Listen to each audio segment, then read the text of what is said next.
Ya, wahai hamba-hambaku, kalian adalah tamu aku, kata Allah. Tinggalkan rumahmu, tinggalkan keluargamu, tinggalkan hartamu, tinggalkan pekerjaanmu, tinggalkan pangkat dan jabatanmu.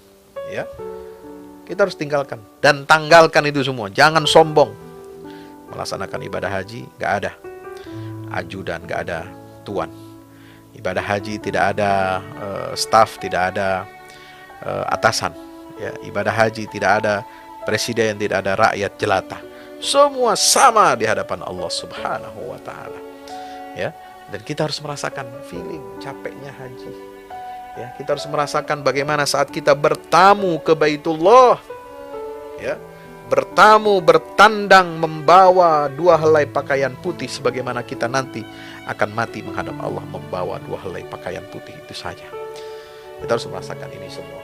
Ya, rasakan, temukan, ya, pengalaman spiritual Anda, temukan oase kehidupan Anda dari manasik haji yang kita laksanakan kelak nanti di Tanah Suci.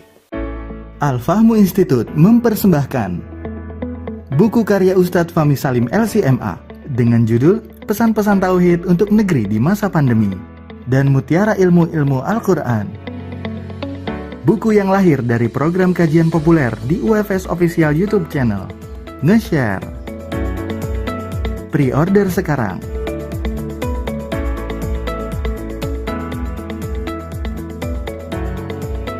Berikut adalah tata cara pemesanan.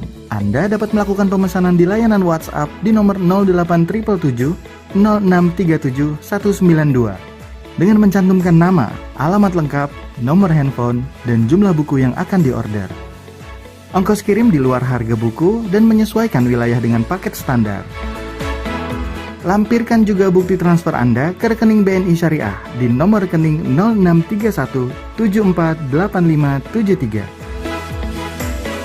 Pre-order dibuka dari tanggal 1 hingga 10 Juli 2021 dan pengiriman dilakukan pada tanggal 20 hingga 30 Juli 2021. Tunggu apa lagi? Pesan sekarang.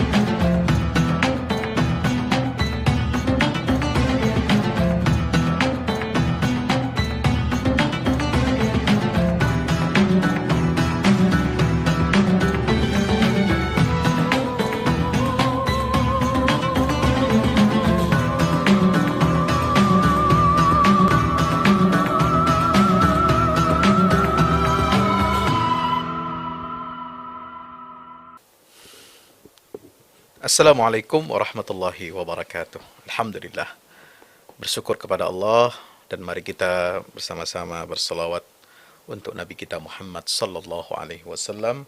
Allahumma salli ala Muhammad wa ala ali Muhammad. Assalatu wassalam alaika ya Rasulullah. Sahabat-sahabat, teman-teman dimuliakan Allah Ta'ala, apa kabar? Malam hari ini kita berjumpa kembali.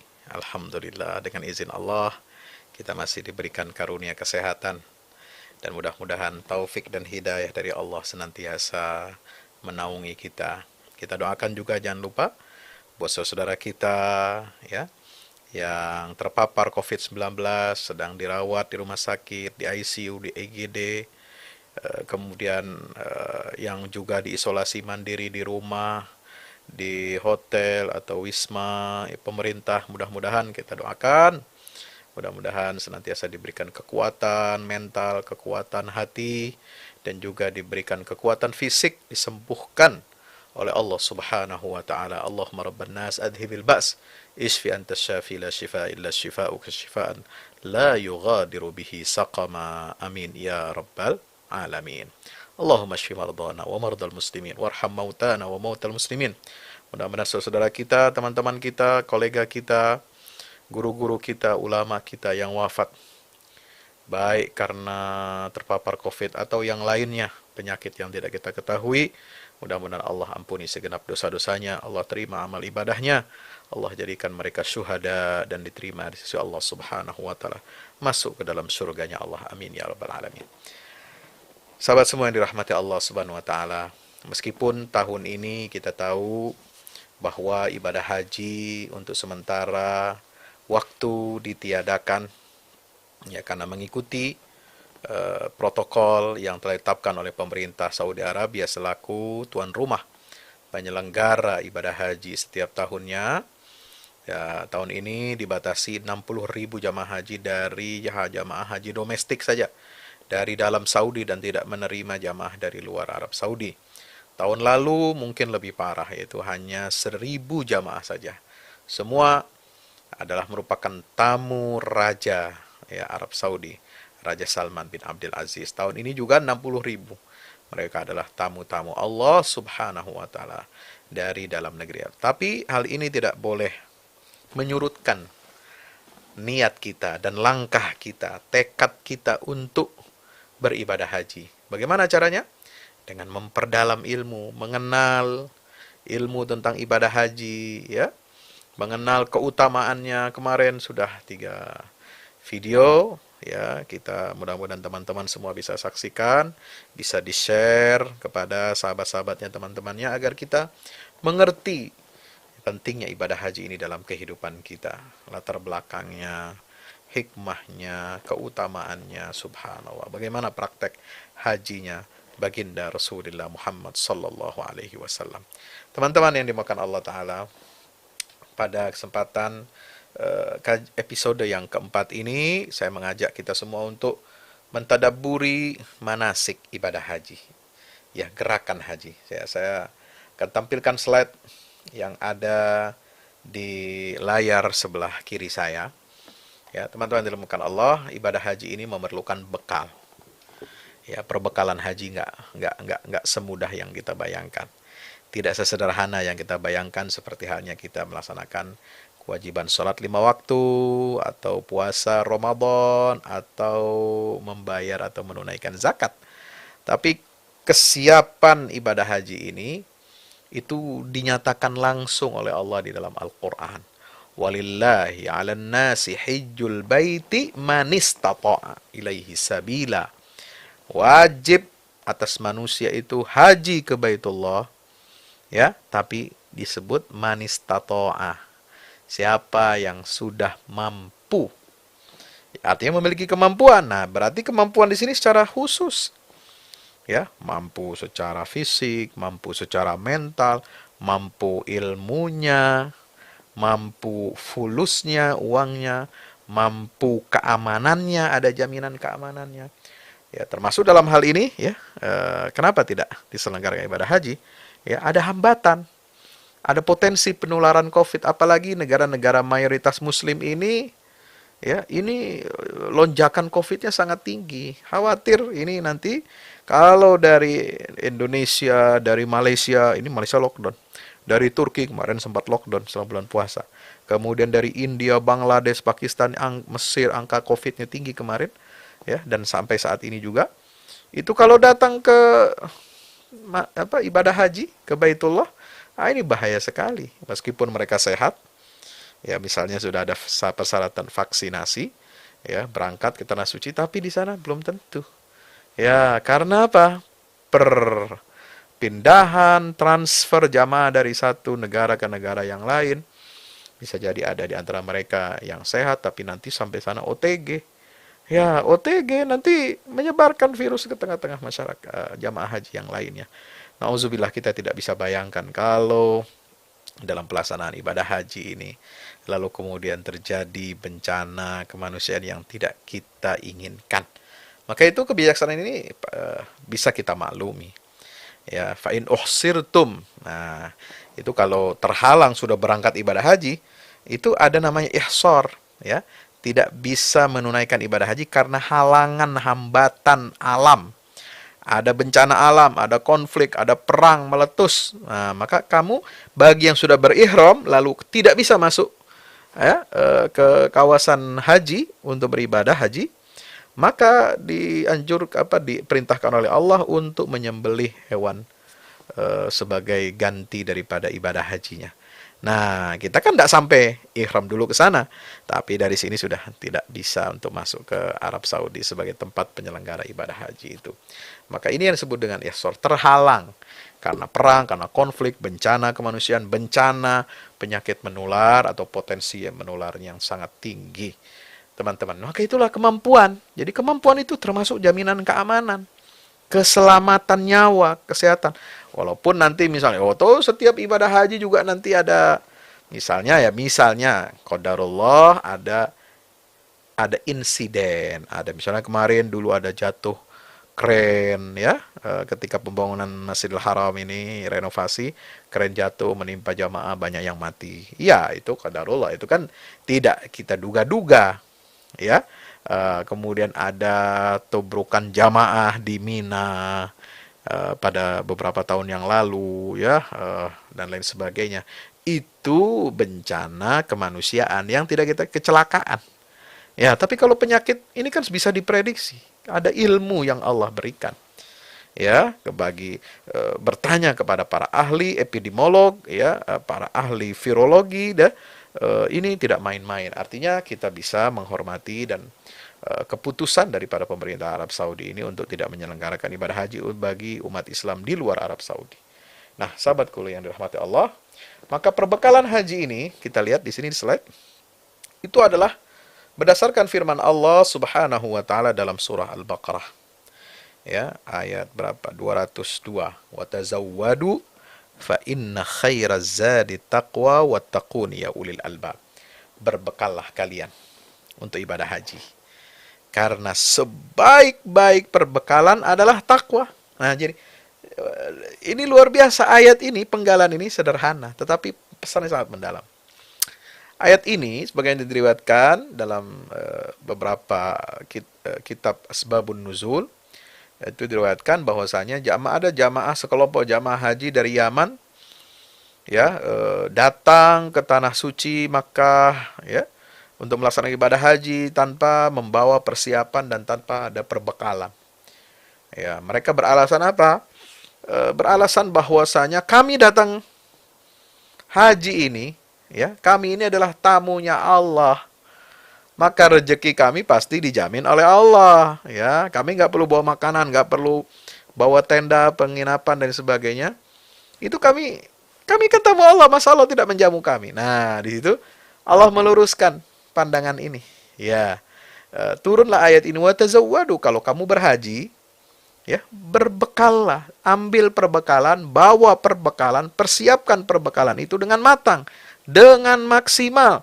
Jangan sampai pergi ibadah haji lalu menyulitkan orang lain, lalu mengemis, lalu jadi gelandangan ya di tanah suci, minta-minta makan, minta-minta pakaian, minta-minta ya, tempat nginap nggak ada, tempat tidur nggak ada ya. Ini bagaimana? Ini haji ini menunjukkan izahnya umat Islam. Ya, jadi haji itu jangan serabutan, ya, jangan sembarangan, jangan mau ambil murahnya, ya, cuma modal dengkul saja. Yang penting sampai sana. Nanti gimana di sana? Nanti Allah yang menjamu kita, nggak bisa begitu. Allah tegur pendapat yang fatalistik itu. Dengan mengenai apa? Wa tazawwadu, cari perbekalan untuk haji. Tapi Allah tidak membatasi perbekalan haji itu hanya dari segi aspek materi, uang saja. Nah, maka ditambahkan fa inna khairaz zadi taqwa. Inilah luar biasanya Al-Qur'an ya, memberikan tambahan penekanan. Selain kamu bawa perbekalan fisik, ingat fa inna khairaz zadi taqwa, sebaik-baik perbekalan adalah takwa kepada Allah Subhanahu wa taala. Kenapa? Karena banyak orang punya bekal banyak. Haji fasilitasnya mewah, hotel bintang 5 sampai bintang 7. Ya, fasilitas tendanya AC, prasmanan, makanan berlimpah. Tapi dia sampai ibadah haji ke sana, dia nggak dapat feelingnya, nggak dapat rasa, nggak dapat pengalaman spiritualnya, tidak dihayati, tidak diresapi. Kerjanya di sana hanya shopping, belanja-belanja, bermewah-mewahan, sholat fardu saja, sholat sunnah selama di Makkah, di Madinah dia tidak turun, tidak masuk, tidak tawaf tidak tawaf mengelilingi Ka'bah, tahiyatul masjid, enggak. Malas turun dari hotel, sholatnya di hotel. Ya, ngeliatin Ka'bah dari atas kamar, di dalam kamarnya. Bagaimana? Ya, beribadah haji hanya ingin menikmati fasilitas-fasilitas mewahnya saja. Ya, nggak dapat feelingnya, nggak dapat spiritualitasnya. Nauzubillah min zalik. Ya, yang diingat-ingat jalan fasilitas yang mewah, ya, mobil, kendaraan dan lain sebagainya. Nah, ini jangan seperti itu. Maka itu penting. Ada perbekalan fisik, ya materi, betul. Tapi yang lebih penting adalah perbekalan takwa kepada Allah Subhanahu. Bekal takwa saja nggak cukup. Ya, lalu fatalistik. Nanti di sana ngemis aja lah, ngegelandang aja. Nggak bisa juga. Jadi Islam ini menggabungkan antara aspek ruhiyah, spiritual, dan aspek madiyah atau materi. Teman-teman yang bukan Allah Ta'ala, maka itu ada bekal materi, ada bekal takwa. Bekal materi berupa apa? Finansial, fisik yang sehat, ya, punya nafkah untuk keluarga, simpanan buat keluarga, bisa digunakan selama kita menunaikan ibadah haji, ya kan? Makannya, minumnya, tagihan listriknya, semua harus sudah kita siapkan. Ya, jangan sampai mereka miskin kelaparan, kita tinggal di negeri kita. Nauzubillah. Transportasi yang aman, ya, ada mahramnya untuk wanita muslimah kalau dia berangkat haji sendirian. Nah, harus ada mahramnya. Kemudian yang berikutnya adalah bekal takwa. Bekal takwa ini apa? Berupa niat yang ikhlas, muraqabah kepada Allah, merasa diawasi, muhasabah selalu dan senantiasa berintrospeksi, dan berangkat haji dari uang harta yang halal. Jangan harta hasil korupsi, hasil suap menyuap, hasil makan harta orang lain, hasil ngurangi timbangan dari kecurangan-kecurangan, kezaliman-kezaliman, lalu kita pakai untuk ibadah haji. Nggak boleh, haram. Nauzubillah min zalik. Dan terakhir, ya, bekal takwa itu apa? Berupa fikih maqasid haji. Kita beribadah haji ini, ya, ada tujuannya, ada goalsnya, ada ultimate goalsnya, ada tujuan-tujuan besarnya yang mulia. Nah, itu yang akan membentuk karakter takwa kita kepada Allah. Wattaquni ya ulil albab. Subhanallah. Teman-teman dirahmati Allah, maka itu feel the journey. Rasakanlah perjalanan itu. Perjalanan menuju Makkah, perjalanan menuju Mina, perjalanan menuju Muzdalifah, perjalanan menuju Arafah dan lain sebagainya, itu harus kita maknai. Kita harus merasakan, ya, nilai-nilai transendental, ya, nilai-nilai yang luar biasa, spirit yang menggugah, yang meningkatkan, ya, charge keimanan dan ketakwaan kita kepada Allah Ta'ala. Ya, kita akan menemukan oase energi. Ya, kita akan menemukan spirit haji yang luar biasa.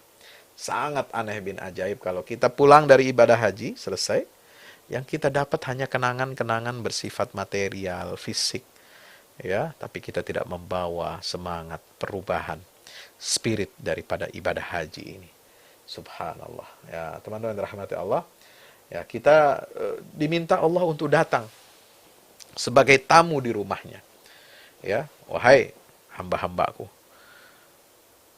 kalian adalah tamu aku, kata Allah. Tinggalkan rumahmu, tinggalkan keluargamu, tinggalkan hartamu, tinggalkan pekerjaanmu, tinggalkan pangkat dan jabatanmu. Ya, kita harus tinggalkan dan tanggalkan itu semua. Jangan sombong. Melaksanakan ibadah haji nggak ada ajudan, nggak ada tuan. Ibadah haji tidak ada staff, tidak ada atasan. Ya, ibadah haji tidak ada presiden, tidak ada rakyat jelata. Semua sama di hadapan Allah Subhanahu wa Ta'ala. Ya, dan kita harus merasakan feeling capeknya haji. Ya, kita harus merasakan bagaimana saat kita bertamu ke Baitullah, ya, bertamu, bertandang, membawa 2 helai pakaian putih, sebagaimana kita nanti akan mati menghadap Allah membawa 2 helai pakaian putih itu saja. Kita harus merasakan ini semua, ya. Rasakan, temukan, ya, pengalaman spiritual Anda. Temukan oase kehidupan Anda dari manasik haji yang kita laksanakan kelak nanti di tanah suci. Ma'asyiral muslimin, teman-teman yang dirahmati Allah Subhanahu wa taala, ya, bukan hotel berbintang yang kita cari, bukan tenda-tenda AC nikmat dan nyaman yang kita cari, bukan fasilitas mewah transportasi yang kita cari, tetapi inilah kesederhanaan haji. Inilah simbol kesederhanaan haji. Ya, teman-teman dirahmati Allah taala, bisa dilihat di sini. Bagaimana di situ urutannya, ya, melintasi Mina. Dari ihram dulu. Ya, di sini ihram untuk haji. Baik, mungkin saya bisa berdiri sejenak, ya. Di sini kita lihat ihram haji. Oke. Ihram haji. Ya, ini kita niat ihram, ya. Kemudian itu tanggal 8 Zulhijjah kita melintasi Mina. Hari Tarwiyah. Insya Allah hari Tarwiyah kita melintasi Mina itu. Di hari Tarwiyah kita sholat 5 waktu di sana. Zuhur, Asar, Maghrib, Isya, ya. Kemudian subuh di mana? Di Mina. Ya, insya Allah. Kemudian setelah fajar, setelah terbit matahari di tanggal 9 Zulhijjah, ya, malamnya kita mabit di Mina itu. Nah, kemudian kita kita menunggu di Namirah, baru kemudian wukuf di Arafah pada tanggal 9 Zulhijjah, ya. Itu dimulai dari waktu tergelincirnya matahari, waktu zuhur, ya, sholat zuhur, asar di jamak, bukan di qasar, di jamak saja, tidak jamak qasar, ya. Nanti jamak qasarnya nanti ketika hari tanggal 10 Zulhijjah. Kalau tanggal 9 tidak, ya. Nah, itu wukuf di Arafah sampai terbenamnya matahari. Kemudian mabit di Muzdalifah. Ya, mabit di Muzdalifah, ambil batu. Ambil batu. Berapa banyak batu, Pak Ustadz? Hitung. 7 buat jumroh Aqabah. Ya, tanggal 10 Zulhijjah. Itu 7. Kemudian untuk tanggal 11, 12, 13. Masing-masing jumroh itu ada 7 kali 3 dalam satu hari 21 kali 2 tambah 21 tambah 21 ada 63 tambah 7 berapa?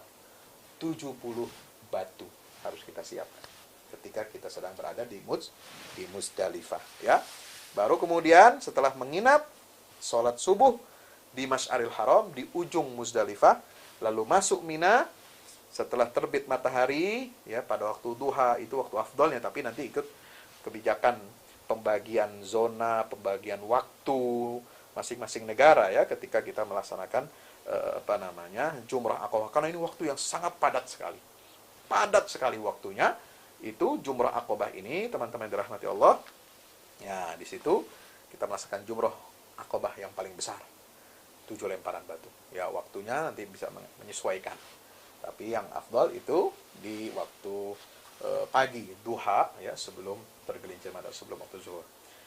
Kemudian setelah jumrah Aqabah, ya, menyembelih hadyu, menyembelih dam di Mina. Menyembelih hewan kurban, tapi untuk jamaah haji. Karena apa? Disebut hadyu di situ, bayar dam, ya. Lalu setelah itu tahallul, cukur rambut. Nah, setelah beres 3 amal di tanggal 10 Zulhijjah ini, jumrah Aqabah, menyembelih dam, ya, kemudian tahallul, cukur rambut, lalu kita berangkat ke Ka'bah untuk tawaf ifadah. Ya, ini tawaf yang besar. Ya, ada 3 macam jenis tawaf, kemarin sudah kita jelaskan. Tawaf qudum, tawaf ifadah, tawaf wada, ya. Tawaf ifadah ini. Nah, ini berat ini. Jadi satu hari ini 4 amal yang mesti kita kerjakan pada tanggal 10 bulan Zulhijjah. Nah, sore harinya setelah selesai tawaf ifadah, kita boleh istirahat sebentar, kita berangkat ke Mina. Mabit di Mina. Bermalam pada malam 11, malam 12, dan malam 13. 3 malam. Atau 2 malam boleh, ya. Ngambil nafar awal. Nah, atau nafar sani sampai tanggal 13 Zulhijjah. Kita melakukan apa? Jumrah, ula, wusta, dan Aqabah.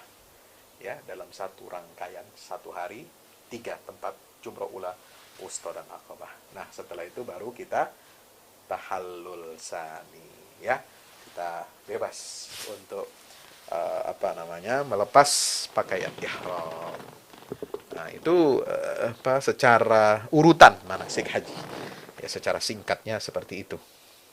Nah, teman-teman dirahmati Allah, jadi ini kesimpulannya. Ya, ihram 8 Zulhijjah, wukuf 9 Zulhijjah, mabit Muzdalifah malam 10, lalu Jumrah Aqabah, kemudian menyembelih dam, lalu tahallul, kemudian setelah itu ifadah dan sa'id pada tanggal 10 Zulhijjah. Ya, subhanallah. Nah, lalu kemudian mabit di Mina. Ini jumrah, ya, tanggal 11 sampai 13 Zulhijjah. Nah, teman-teman dirahmati Allah, apa makna ibadah haji ini? Ya, ibadah haji, ya, ini adalah sebuah madrasah.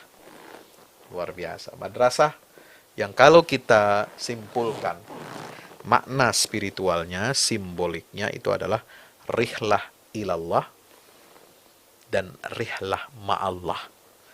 Rihlah ilallah itu artinya apa? Perjalanan spiritual menuju Allah. Dan ma'allah adalah perjalanan spiritual bersama Allah. Kita ini dibersamai oleh Allah. Ya, bagaimana maksudnya? Kita lihat. Ya, rihlah ilallah. Kenapa disebut madrasah? Karena haji adalah tempat setiap muslim belajar tentang nilai-nilai kehidupan. Jadi manasik haji ini bukan sekedar ritual biasa. Ya, bukan sekedar berpeluh, berkeringat, kemudian mengeluarkan dana tidak sedikit. Ya, tetapi ya ritual-ritual ya dalam manasik haji ini itu merupakan satu rangkaian, satu kesatuan ajaran ya yang mengajarkan totalitas tentang kehidupan. Kita beribadah, berzikir kepada Allah sambil bergerak, sambil melakukan apa? Mobilitas. Nah, itu. Mobilitas yang tinggi. Ya. Ada tarwiyah, ada Arafah, ada mabit Muzdalifah, ada Jumratul Aqabah, ada menyembelih hadyu, ada tahallul. Masya Allah. Ada tawaf ifadah, capek 6 hari. Ya, nggak putus-putus nih ibadah. Allahu Akbar. Ya, mudah-mudahan kita semuanya diberikan kesehatan dan kekuatan oleh Allah Ta'ala. Amin ya Rabbal Alamin. Ya, totalitas tentang kehidupan. Jadi kita berzikir, beribadah, tidak diam di tempat. Sholat diam di tempat. Puasa, itu ibadah fisik, menahan lapar.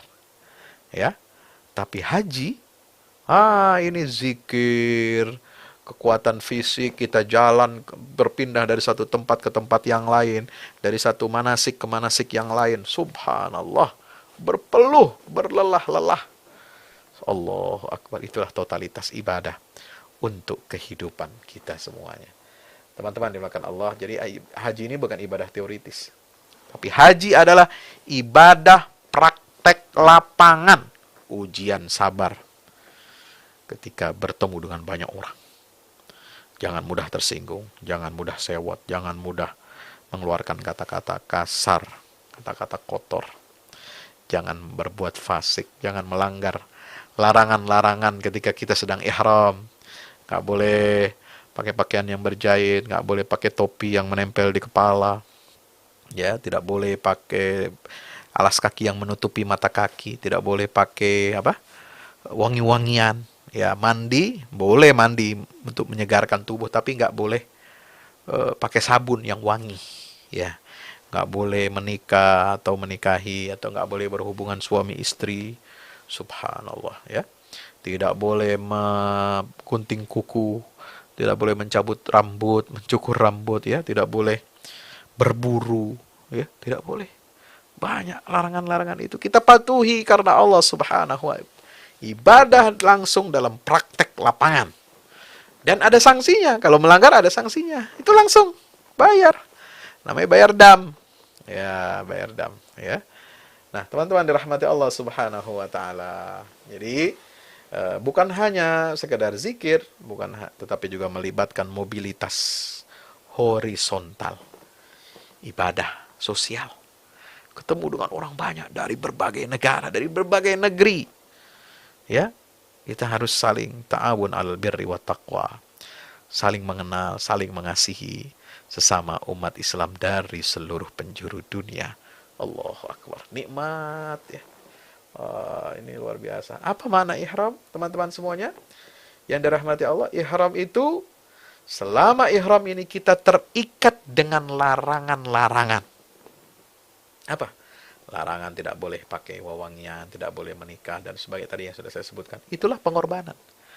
Ya, inilah ibadah yang dengannya kita meninggalkan kesibukan dunia. Meninggalkan semua urusan dunia demi untuk mengharapkan ridha Allah subhanahu wa ta'ala. Allahu Akbar. Ihram, menanggalkan pakaian. Menanggalkan status jabatan, status sosial, status ekonomi, status politik, nggak ada. Semua hanya menjadi hamba Allah subhanahu wa ta'ala yang melantunkan satu kalimat yang sama, labbaik Allahumma labbaik, labbaik la syarika laka labbaik, innal hamda wan ni'mata laka wal mulk la syarika lak. Allahu Akbar. Ya, teman-teman dirahmati Allah. Ya, kenapa? Karena kehidupan muslim ini memiliki makna simbol. Apa simboliknya? Ihram ini artinya, ya, makna spiritualnya apa? Bahwa seorang muslim harus merasa, ya, bahwa kehidupannya itu selalu harus berada di dalam lingkaran batasan-batasan Allah. Ya, batasan-batasan Allah ini ada, tidak boleh kita langgar. Dia lingkaran, garis merah. Ya, nggak boleh kita langgar, nggak boleh kita melompati pagar itu, melompati batasan-batasan dari Allah. Inilah kehidupan seorang muslim. Inilah miniatur. Ihram itu miniatur kita. Taat pada perintah Allah, menjauhi semua larangan Allah subhanahu wa ta'ala. Allahu Akbar. Ihram. Itu pelajarannya. Kalau kita cuma pakai, asal mandi, asal ganti pakaian 2 lembar putih, lalu kita tidak merasa apa artinya ini semua. Ya, jamaah yang dirahmati Allah subhanahu wa ta'ala, ayo kita resapi, pelajari amalia ibadah haji ini dengan sungguh-sungguh. Ya, bukan hanya belajar tentang manasik, ini ini rukunnya, ini wajibnya, ini sunnahnya, ini anu-anu macam-macam. Perbedaan fikih, fuqaha dan sebagainya, banyak perdebatan. Tapi kita kering, kita kosong dari maqasidul hajj. Tujuan-tujuan spiritual, target spiritual dari ibadah haji itu apa? Nah, teman-teman yang dimuliakan Allah Subhanahu wa taala, ya, kita ini sejak akil balik, sejak dilahirkan, ya, diciptakan oleh Allah taala. Sejak akil balik sampai kita mati, kita berada dalam lingkaran batasan-batasan Allah. Ini yang tidak bisa kita hindari, tidak bisa kita mangkir, tidak bisa kita keluar dari lingkaran batasan-batasan Allah itu. Nah, setelah itu kita bertalbiyah. Apa itu arti talbiyah? Ya, kita bertalbiyah, menyatakan tekad, ya, secara totalitas. Ya, kita harus datang di situ, ke tempat itu, menyatakan tekad, labbaik Allahumma labbaik, aku datang memenuhi panggilanmu ya Allah. Ya, labbaik la syarika laka labbaik, aku datang memenuhi panggilanmu ya Allah, tidak ada sekutu bagimu ya Allah. Innal hamda wan ni'mata laka wal mulk, sungguhnya segala pujian, segala nikmat itu adalah untukmu berasal. Ya, semua kekuasaan semua akan mengabdi kepadamu ya Allah. La syarika lak, tidak ada sekutu bagimu. Ini penegasan tauhid kepada Allah subhanahu wa ta'ala. Jadi tauhid inilah poros kita. Tauhid ini slogan kita. Artinya apa? Menyambut secara proaktif seruan Allah. Ya ayyuhalladzina amanu stajibu lillahi walirrasuli idza da'akum lima yuhyikum. Wa'lamu annallaha yahulu bainal mar'i wa qalbihi. Wahai orang-orang yang beriman, sambutlah panggilan Allah dan Rasulnya apabila Allah dan Rasulnya memanggil kalian. Ya, Allah memanggil kita, menyeru kita untuk apa? Lima yuhyikum, kepada sesuatu yang akan menghidupkan kamu, yang akan mengantarkan kebahagiaan dan keselamatan untuk hidup kalian. Maka sambutlah seruan Allah itu dengan baik. Sambutlah dengan sukacita, dengan riang gembira. Ya, seraya kita mengharapkan karunia dari Allah Subhanahu wa taala. Itulah makna talbiyah. Kita memurnikan tauhid kita, tekad kita. Qul inna salati wa nusuki wa mahyaya wa mati lillahi rabbil alamin. Ya. Rasulullah SAW ditanya, teman-teman yang dimuliakan Allah, ditanya, bagian manasik haji mana yang paling afdal? Ya, ayyul haji afdal. Model ibadah haji bagaimana yang paling utama? Ini Rasulullah ditanya. Apa jawaban Nabi SAW? Jawaban Nabi SAW, al-ajju wa-thajju. Ya, al-ajju itu artinya mengeraskan suara ketika bertalbiyah. Labbaik Allahumma labbaik. Ya, labbaik, jangan loyo, jangan melempem.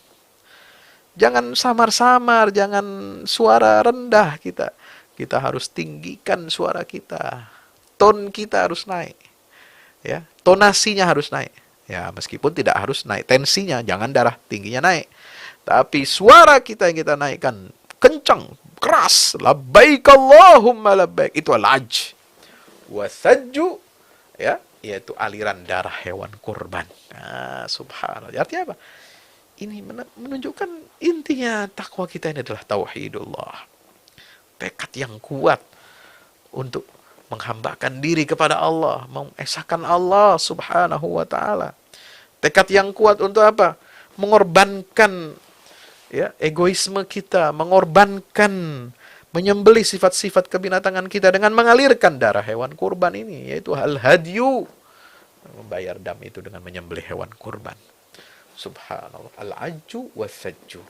Nah, inilah ya, kalau dalam sejarahnya talbiyah itu dulu pernah diselewengkan ya dengan orientasi kemusyrikan.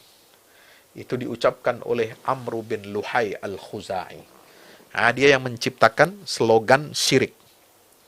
Makanya Amr bin Luhai al-Khuzai ini dilihat oleh Rasulullah ketika peristiwa Mi'raj. Ya, ini laki-laki yang merusak agama tauhidnya Nabiullah Ibrahim alaihissalam.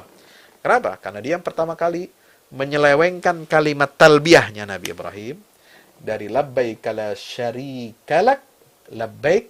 Nah, dia tambahkan labbaik la syarika laka illa syarikan huwalak tamlikuhu wa ma malak. Nauzubillah. Ketika tawaf itu mereka melakukan itu, artinya ada kemusyrikannya di situ. Wal iyazubillah. Nauzubillah min zalik. Al-Fahmu Institute mempersembahkan sebuah karya dari Ustadz Fahmi Salim LCMA, buku Tafsir Sesat, 58 esai kritis wacana Islam di Indonesia. Buku dari pemikir muda muslim cemerlang yang mengajak kita menyoroti dan memikirkan banyak hal, terutama tentang aliran pemikiran dan keagamaan yang menyimpang. Dan buku kritik terhadap studi Al-Quran kaum liberal, buku yang memberikan bekal positif bagi mahasiswa maupun dosen bidang studi Al-Quran dalam bersikap kritis di era yang dihegemoni oleh paham relativisme dan dekonstruksionisme. Buku Tafsir Sesat 58 esai kritis wacana Islam di Indonesia dan buku kritik terhadap studi Al-Quran kaum liberal dapat dipesan sekarang. Harga promo dengan diskon 20%. Anda dapat memesannya melalui layanan WhatsApp di nomor 0877 063 7192. Dengan format pemesanan, ketik nama, alamat lengkap, nomor handphone, dan jumlah buku yang diorder. Ongkos kirim di luar harga buku dan menyesuaikan wilayah dengan paket standar. Lampirkan juga bukti transfer Anda ke rekening BNI Syariah di nomor rekening 0631 748573. Tunggu apa lagi? Pesan sekarang.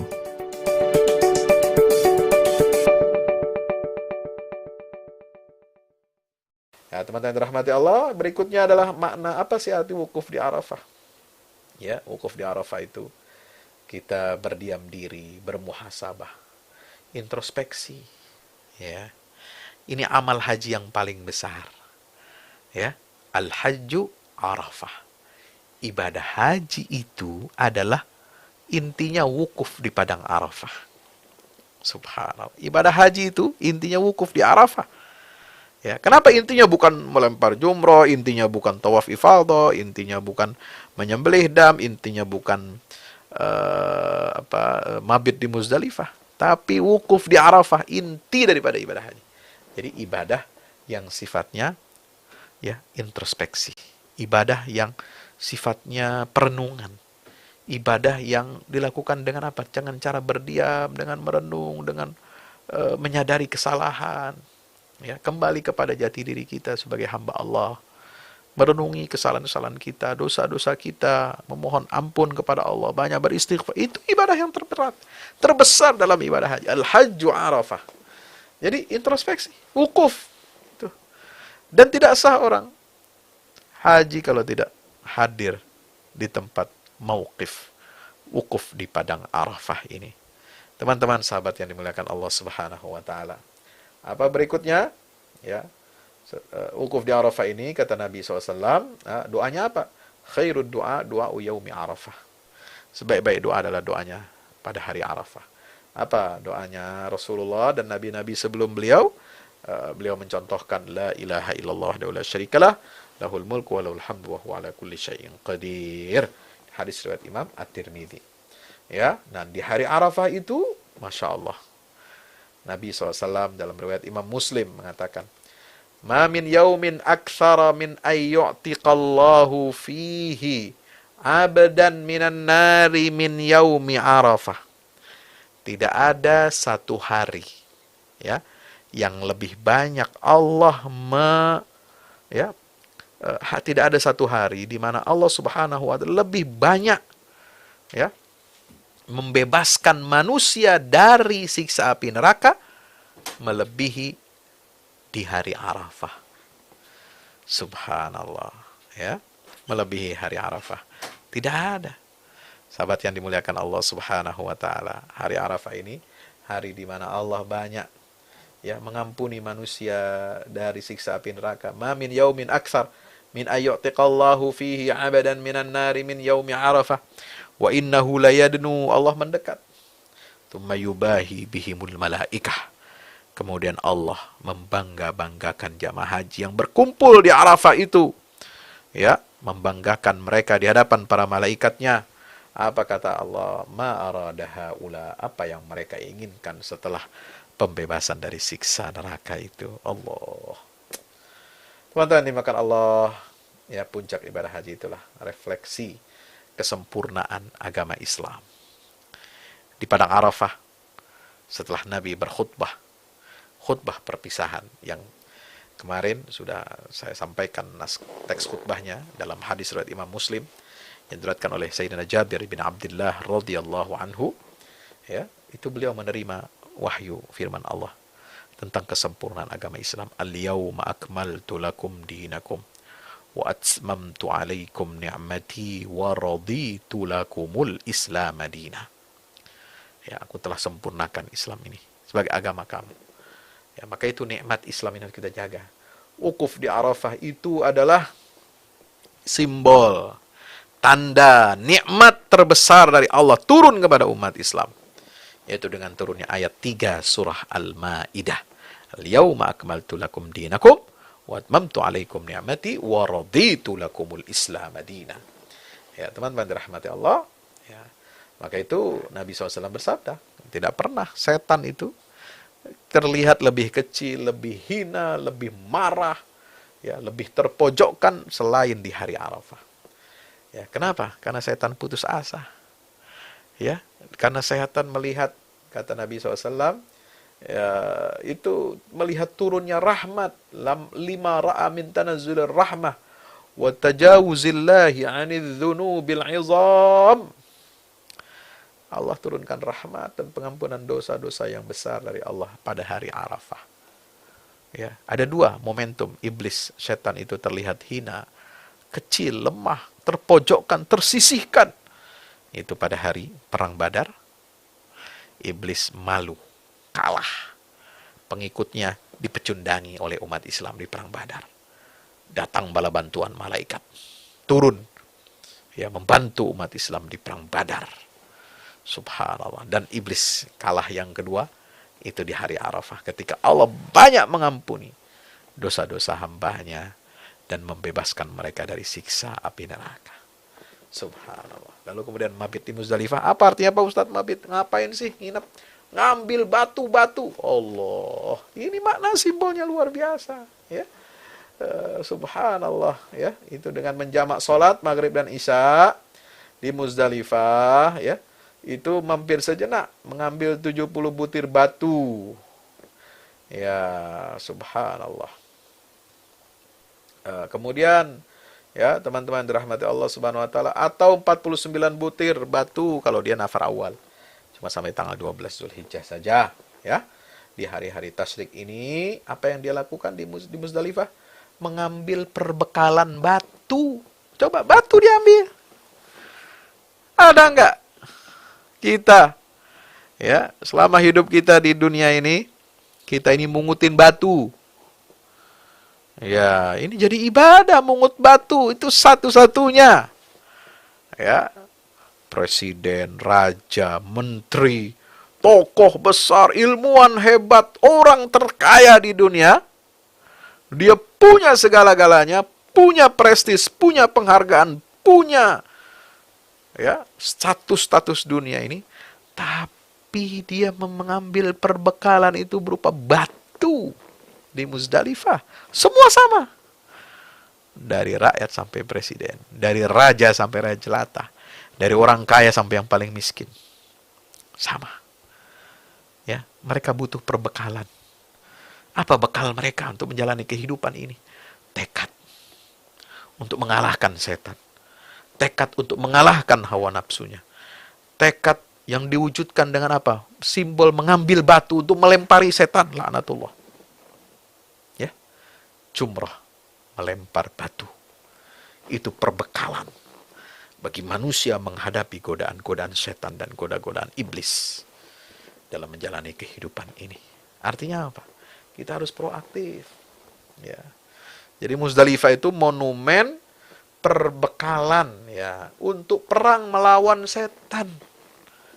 Ya. Di situ kita ambil batunya. Allahu Akbar.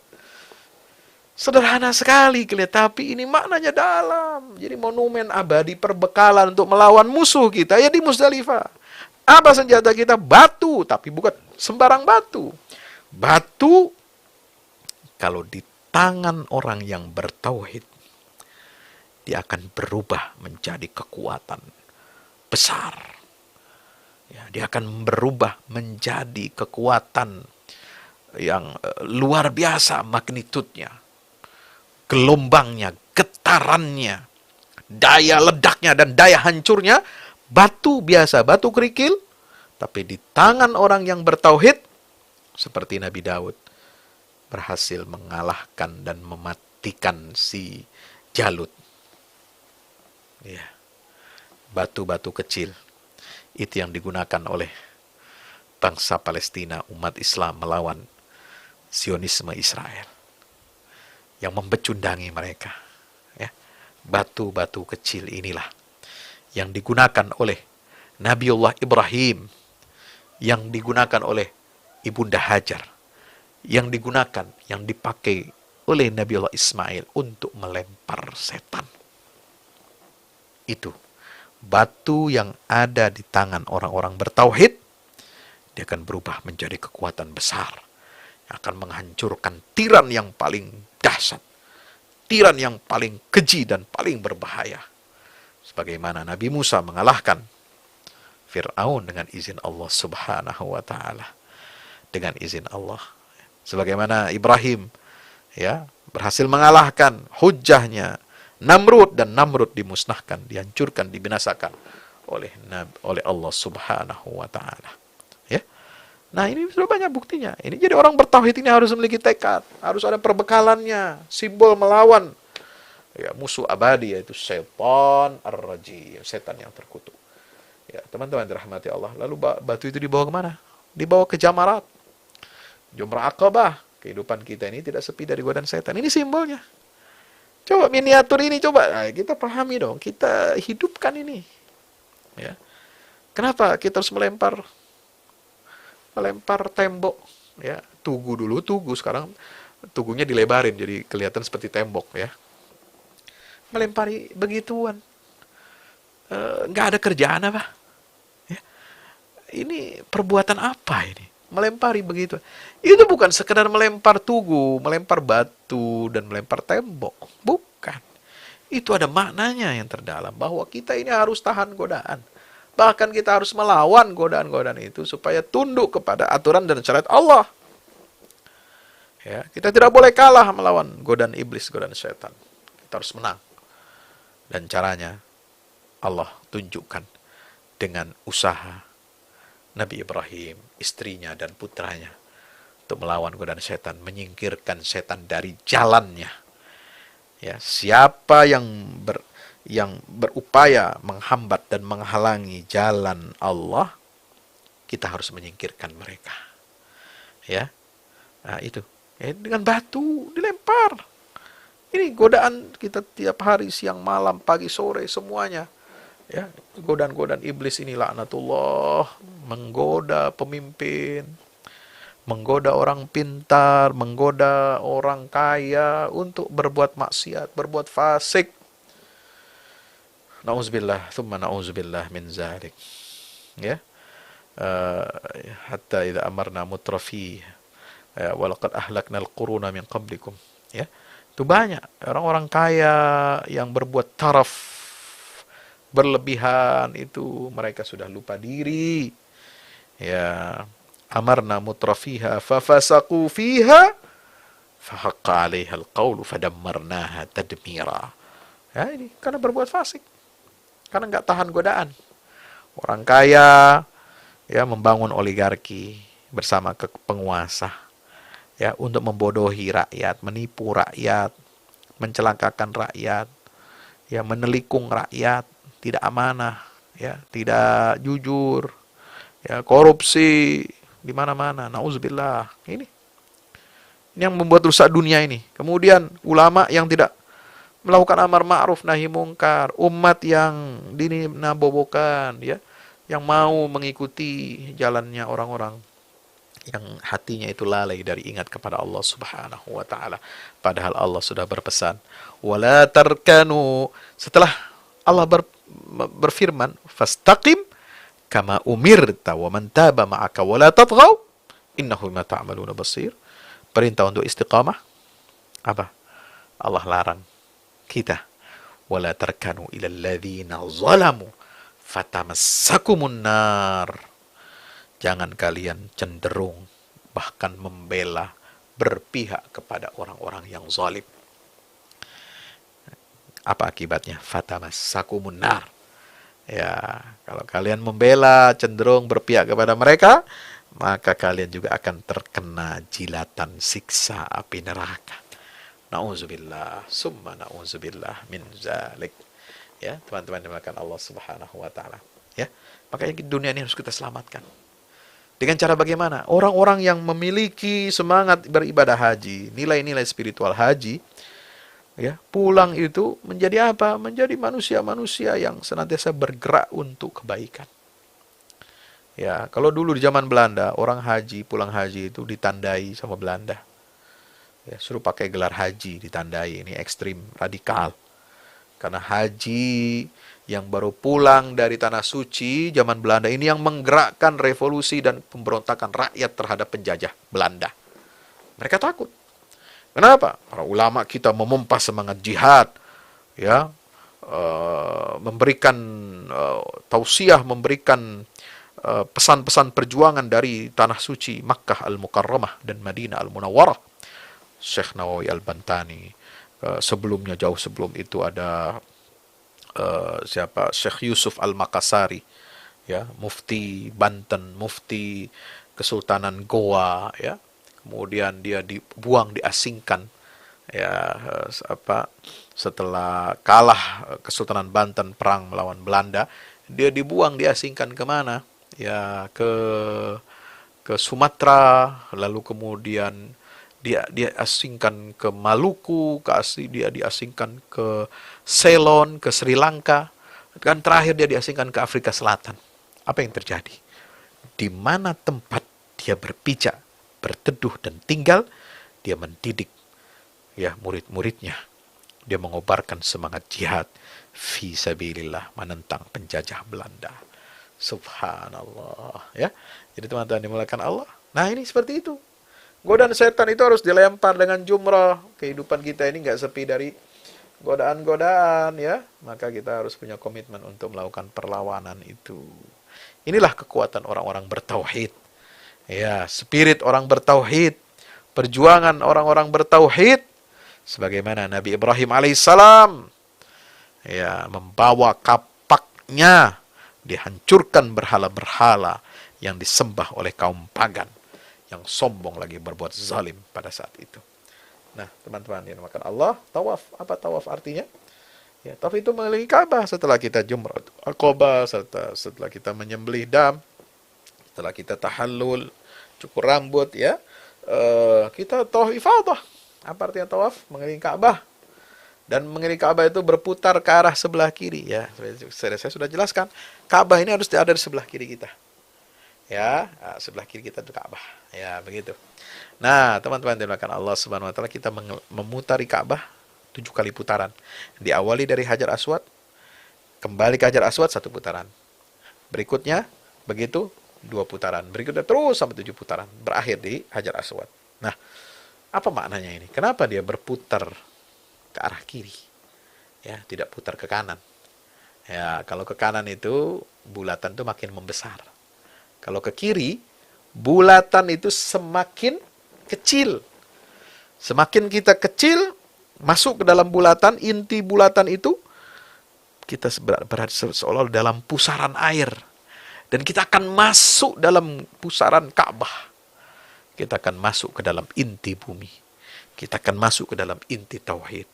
Kita masuk dalam frekuensi tauhid yang telah ditetapkan oleh Allah Subhanahu wa taala. Wa idh yarfa'u Ibrahimul qawa'ida minal baiti wa Ismail. Rabbana taqabbal minna innaka antas samiul alim. Inna awwala baitin wudi'a lin-nasi lalladzi bi Bakkah mubarakan wa hudan lil alamin. Ya, ini kota Ka'bah ini jadi pusat dunia, jadi inti dunia, ya, tiang pancang tauhid. Nah, kita mengintegrasikan diri kita, memasukkan diri kita ke dalam frekuensi tauhid itu. Temukan ya frekuensi tauhid itu pada saat kita tawaf di Baitullah. Kita masuk ke dalam relung hati kita. Terus ke kiri, semakin ke kiri, semakin ke kiri, semakin kecil. Semakin kecil, masuk ke dalam inti tauhid. Ya, kalau muternya ke kanan, nah itu makin besar, makin menjauh nanti dari inti tauhid. Ya, teman-teman yang rahmati Allah, maka kita juga bermuhasabah dengan itu. Kembali kepada fitrah. Kita memutar waktu kita, memutar berlawanan dengan arah jarum jam. Kalau putar ke kanan, kita semakin jauh, tambah umur, tambah usia, makin lupa.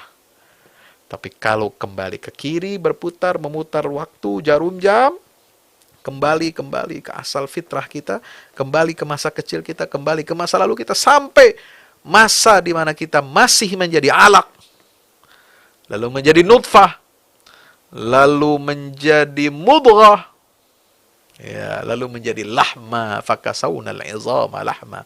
Thumma ansha'nahu khalqan akhar. Dari nutfah, lalu menjadi alaqah, lalu menjadi mudghah, lalu menjadi, ini tahapan proses penciptaan manusia. Kita kembali ke sana. Sadar akan jati diri kita. Dari mana kita berasal, kesitulah nanti kita akan berpulang kembali kepada pencipta kita, yaitu Allah Jalla Jalaluhu Subhanahu wa ta'ala. Teman-teman yang dimuliakan Allah Subhanahu wa ta'ala, ya, itulah tawaf, ya, bisa melembutkan hati kita, ya. Sama ketika kita tawaf itu merasakan apa? Seluruh alam semesta ini bertawaf mengelilingi satu pusat tata surya. Tiap galaksi, tiap tata surya ada pusatnya.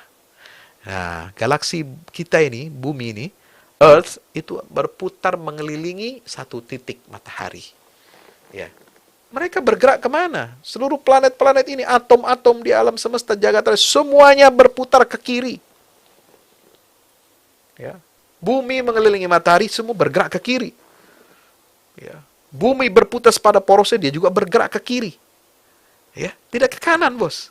Nggak ke kanan, coba pelajari ilmu ilmu alam ini, ya, ilmu tentang galaksi, tentang perputaran matahari, bintang, bumi dan lain sebagainya. Semua elektron berputar ke kiri. La haula wala quwata illa billah. Kita menyatu dengan alam semesta. Walillahi yasjudu man fis samawati wa man fil ard. Wasyamsu wal qamaru wal jibal wasyajar wad dawab wa kathiru minan nas wa kathirun haqqa alaihi al azab. Ya, hanya kepada Allah mereka semua bersujud.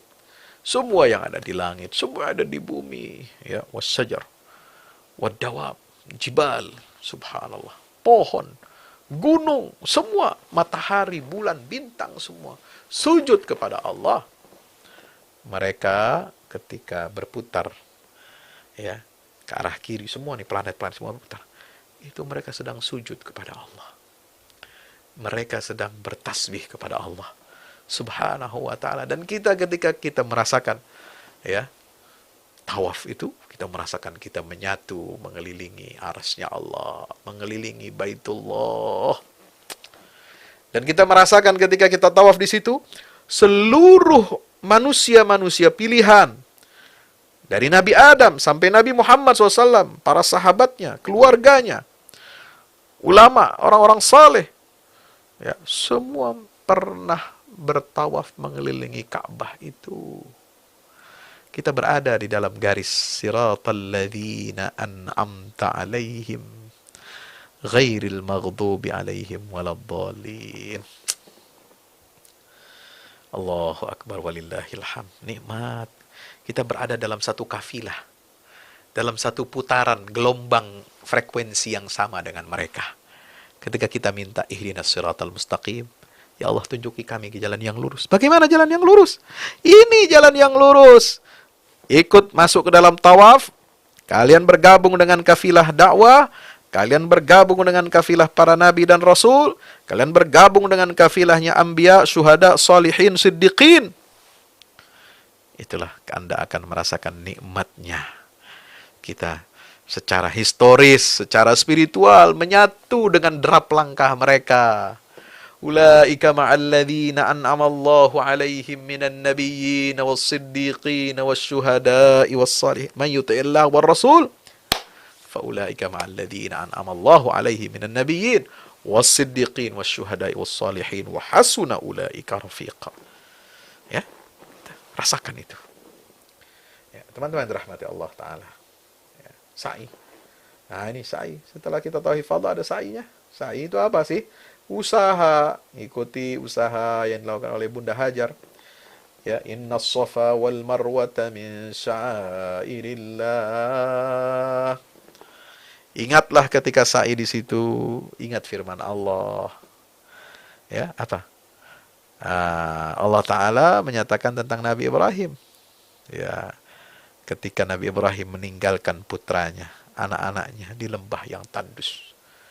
Ya, Rabbana, kata Nabi Ibrahim alaihissalam, inni askantu min dzurriyyati biwadin ghairi dzi zar'in 'inda baitikal muharram rabbana liyuqimus shalah faj'al af'idatan minan nasi tahu ilaihim warzuqhum minas thamarati la'allahum yashkurun. Al-Hajj ayat 37. Ya, ya Allah, aku tinggalkan, aku titipkan keluargaku, istri dan anak-anakku, keturunanku di lembah ini yang tidak ada air, tidak ada tanaman. Tetapi mereka aku titipkan di sisi rumahmu yang agung.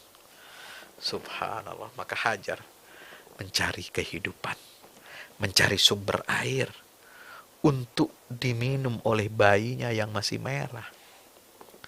Subhanallah. Cari, berangkat pergi ke Bukit Marwah. Sampai ke Sofa, bulak-balik, 7 kali bulak-balik. Gak dapat air. Ternyata air itu Allah keluarkan dari bawah. Ya, dari bawah tumit. Ya, Ismail alaihissalam yang menghentakkan kaki mungilnya, kaki kecilnya di sisi Baitullah. Maka keluarlah air Zam-Zam itu. Itulah sa'i. Betapapun usaha kita sudah maksimal, apa yang kita harapkan, oh barangkali disitulah sumber rezeki kita, tapi ternyata Allah berikan sumber rezeki di tempat yang lain. Ya, ini rahasia Allah. Jangan kita mutung, jangan kita kecewa, jangan kita salah. dalam memahami dan tidak mensyukuri nikmat-nikmat Allah Subhanahu wa taala. Allah selalu berikan yang terbaik untuk hamba-hambanya agar kita senantiasa kembali kepada Allah.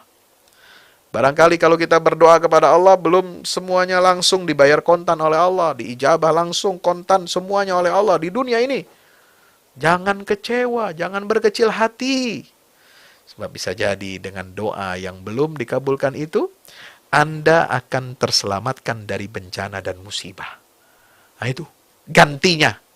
Ya, ganti minta nikmat, Anda diselamatkan dari musibah, dari kecelakaan. Itu doa Anda yang dikabulkan oleh Allah.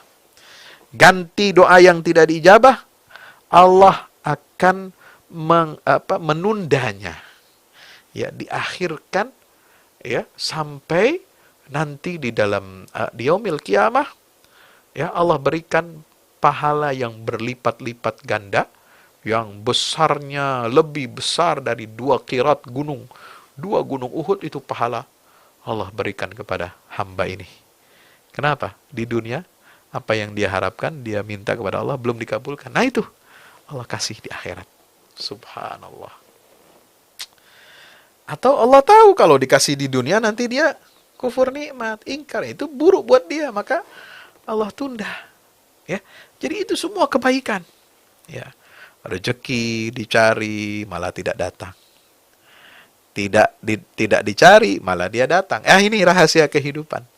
Allahu Akbar walillahil hamd. Itu tapi kita harus berusaha. Ini artinya sa'i.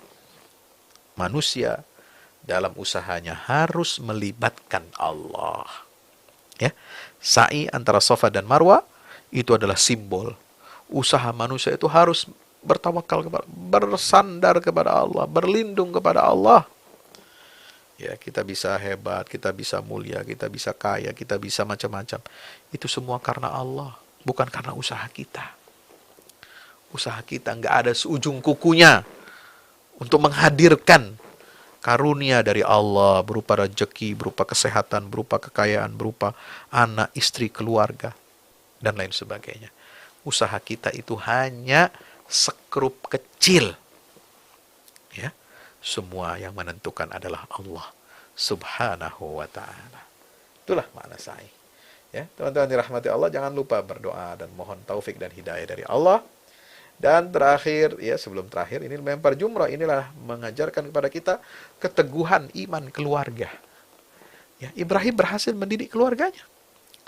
Ya, ketika diperintah oleh Allah untuk menyembelih anaknya, Ibrahim sampaikan kepada putranya, ini wahyu dari Allah. Ya, apa pendapatmu wahai Ismail? Ismail jawabannya tegas, if'al ma tu'mar. Satajiduni insyaallah minas sabirin. Dilaksanakan. Mereka berdua nggak takut, mereka semua berserah diri kepada Allah Ta'ala. Falamma aslama wa tallahu lil jabin wa nadainahu ayya Ibrahim qad saddaqta ru'ya inna kadzalika nazzil muhsinin inna hadza lahuwal bala'ul mubin. Ini ujian besar. Wa fadainahu bidzikr. Tapi bagi orang yang melaksanakan kehendak Allah, perintah Allah, pasti Allah akan ganti dengan yang lebih baik, dengan jalan yang tidak kita duga-duga. Allahu Akbar. Ya. Jadi melempar jumlah ini adalah lambang bagaimana kita harus mendidik keluarga kita ini dengan keimanan. Sebagaimana suksesnya Nabi Ibrahim alaihissalam. Insya Allah. Ya, digoda Ibrahim. Ya, di Jumrah Aqabah dilemparinya itu setan. Ya, dengan batu-batu. Nggak mempan bapaknya, istrinya. Ibrahim digoda, nggak kesian kamu punya anak. Sudah capek-capek mengandung, melahirkan, ya membesarkan. Kenapa suamimu itu gila itu, dia mau bunuh, mau sembelih anakmu. Hajar nggak mempan. Setan kau ya, kau lempar kau. Aku tidak takut, aku tidak peduli kepada godaanmu. Yang aku pedulikan adalah aku ingin mendapatkan rahmat dan ridha Allah Subhanahu wa ta'ala. Datang kepada anaknya Ismail, digoda Ismail. Orang tuamu nggak sayang sama kamu, kamu hanya jadi kelinci percobaan, kamu tidak disayang, ya. Orang tuamu lebih sayang yang lain. Apa jawab Ismail? Aku tidak takut apa-apa, aku hanya ingin mengharapkan ridha Allah. Pergi kamu setan dari jalanku ini. Subhan, dilempar batu. Itulah simbol Jumrah Ula, Wusta dan Aqabah. Teman-teman yang Allah, keteguhan iman ini yang sangat perlu kita miliki, kita asah dan kita asuh di dalam keluarga kita, ya. Dan terakhir, ibadah terakhir adalah tahallul, artinya mencukur rambut sebagai tanda kita selesai dari manasik haji, keluar dari ihram, kita kembali halal, mencukur rambut halal, memakai pakaian yang berjahit halal, pakai minyak wangi, dan inilah puncak kegembiraan seorang hamba kepada Allah. Dia telah berhasil melaksanakan semua tahapan-tahapan haji itu dengan sabar, dengan ikhlas, dengan tawakal. Ya, maka kemudian disimbolkan dengan mencukur rambut. Mencukur itu bagaimana artinya? Ya, kita artinya tahallul itu, ya artinya kita memilih sesuatu itu yang halal. Ya, kita di dunia selalu dihadapkan kepada pilihan halal dan haram, maka kita harus memilih yang halal dan jangan memilih yang haram. Dan kita dididik oleh Allah, ada batasan halal dan haram. Ya, karena itulah kita harus menjauhi apa yang diharamkan oleh Allah semaksimal mungkin. Dan harus memilih jalan yang halal, ya, untuk menjemput rezeki Allah subhanahu wa ta'ala. Dengan mencukur rambut, itu adalah simbol bahwasanya apa? Ya, komitmen kita untuk mencukur segala kesalahan kita. Ya, kita harus berani mengakui dosa-dosa kita, mencukur habis kesalahan kita, ya, dengan bertobat pada Allah, dan akan tumbuhlah kebaikan itu cepat, sebagaimana cepatnya rambut yang tumbuh di kepala kita setelah dicukur. Allahu akbar walillahil hamd. Maka itulah wasari'u ila maghfirati min rabbikum.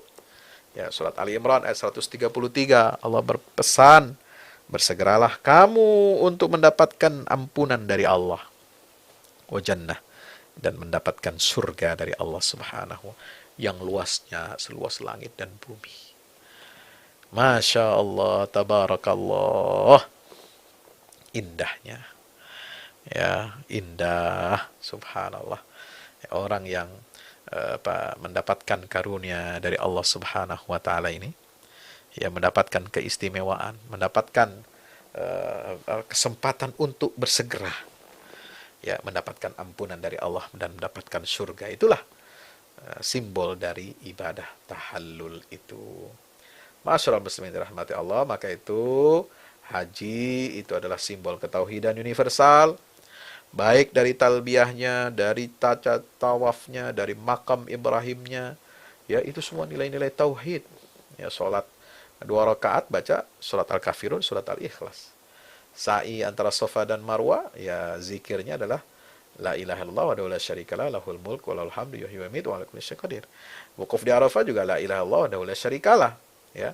Mabit di Mina juga doanya begitu, ya, untuk liqamati dzikrillah, untuk berzikir kepada Allah, tidak menyekutukan Allah subhanahu. Semua rangkaian ibadah haji itu semua muaranya adalah tauhidullah, mengesahkan Allah, ya, menjadikan Allah sebagai ghayatuna, Allah tujuan kita.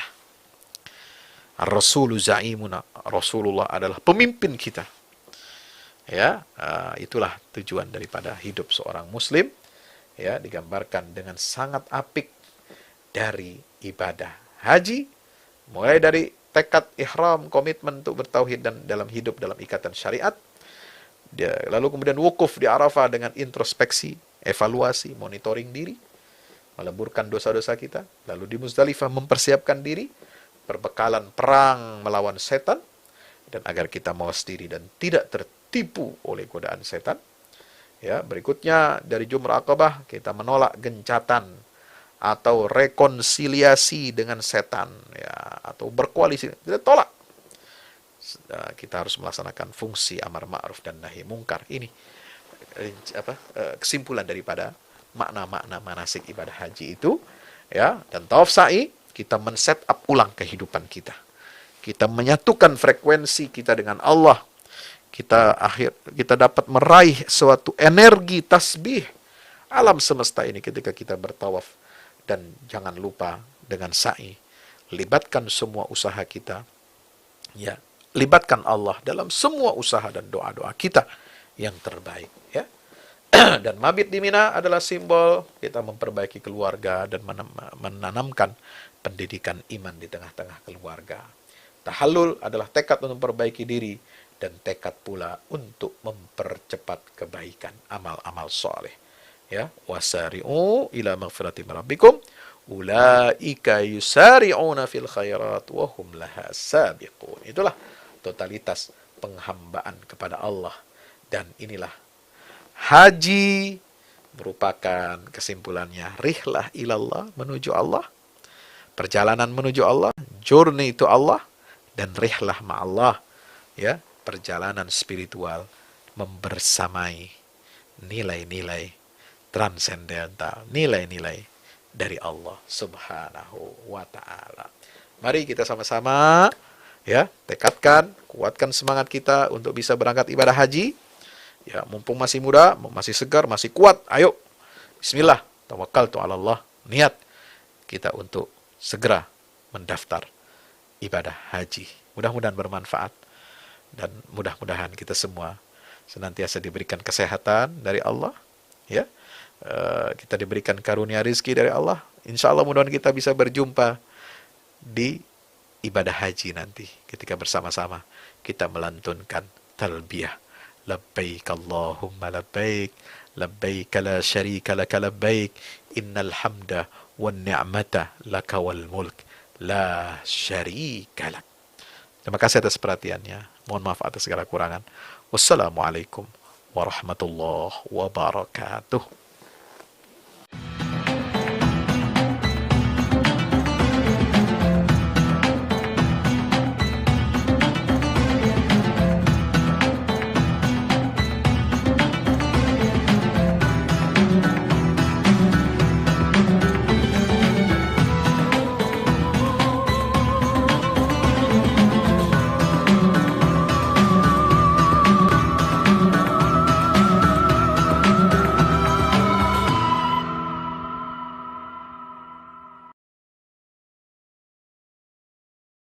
Assalamualaikum warahmatullahi wabarakatuh.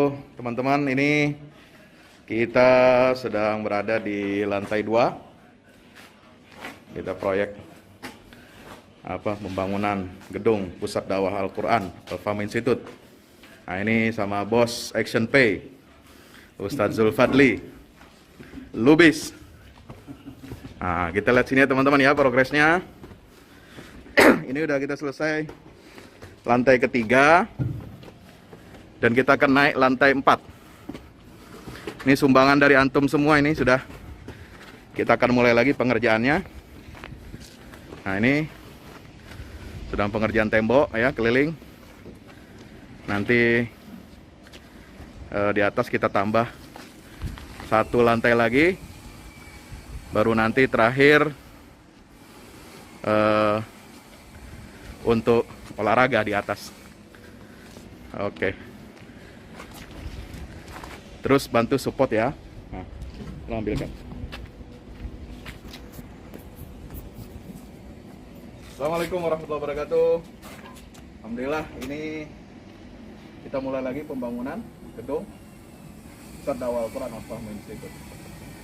Kita akan mencetak kader-kader guru tafsir dan guru tahfiz Al-Quran, ya, untuk Indonesia lebih bahagia. Tagline kami adalah bahagiakan Indonesia dengan dakwah Al-Quran. Mudah-mudahan Indonesia semakin lebih bahagia, selamat lahir batin dunia akhirat, barakatun thayyibatun warahmatullahi wabarakatuh. Dan inilah markas kita nanti. Nah, selamanya ada kelas-kelasnya, ada ruang multimedianya, ada studio digitalnya, dan ada kelas-kelas kita untuk tadabbur, tahfiz, dan juga kajian-kajian keislaman. Bang Fadli, gimana? Siap support ini? Kita dukung bersama Al-Fahmu Institute, bukti dari keberpihakan kita terhadap agama kita. Ya, Insyaallah. Barakallahu fikum. Ya. Terima kasih teman-teman. Ya, assalamualaikum warahmatullahi wabarakatuh.